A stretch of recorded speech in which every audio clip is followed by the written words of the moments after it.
السلام عليكم ورحمة الله وبركاته. كوياش قيمة غاية مضروب. أنتو حنيدين هيا برنامجكي لما قاعد بحي وخبط دي مقشين وخبط معها الوحس كقبص هي البليرة الصومالية وكل فكرتي إن رسول سارن قاري أنا وجد مدحان لكو يلا وحلقة دي قربات تريل تاغن سيدة تريلها كلا سيدة تريلها شعادية ومدح تريل وكان مدحان تريل wuxuu yahay in laga dhigo waxa loo baahan yahay tareelo cadi waxaana ka dhigraban dhalinyaro Soomaaliyeed in la magac baxay wax qabad wuxuu u baahan yahay dhalinyaro Soomaaliyeed oo fikrad iyo xirfad leh waa tareelo jarmal sida u jeedin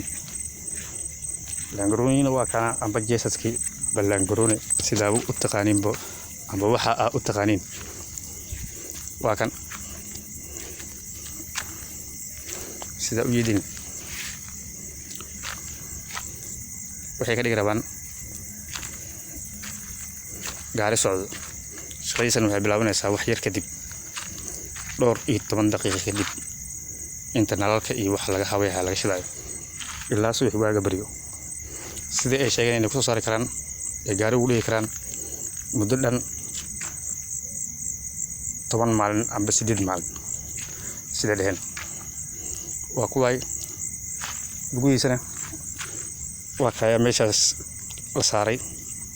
oo jeeskaas kala kor saaray si gaari kala laga dhigro motorna meel la keenay gooniya bal haydiin macna tabal like subscribe kun hagina way